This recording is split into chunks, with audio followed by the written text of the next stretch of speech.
Pakistan peoples party के chairman Bilawal Bhutto Zardari का कराची के मुख्तलिफ इलाकों का सरप्राइज़ विज़िट। वज़ीर आला सिंध सैयद मुराद अली शाह, वज़ीर बल्दियात एडमिनिस्ट्रेटर कराची भी चेयरमैन बिलावल भुट्टो के हमरा थे।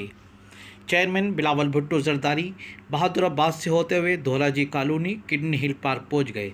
चेयरमैन बिलावल भुट्टो ने किडनी हिल पार्क में पौधा लगाकर शजरकारी मुहिम में हिस्सा डाला। चेयरमैन बिलावल भुट्टो का हसन स्क्वायर, गरीबाबाद, लियाकताबाद, सिंधी होटल, चूना डिपो, गोलीमार, गुलबहा, लसबेला और पटेल पाड़ा का भी दौरा।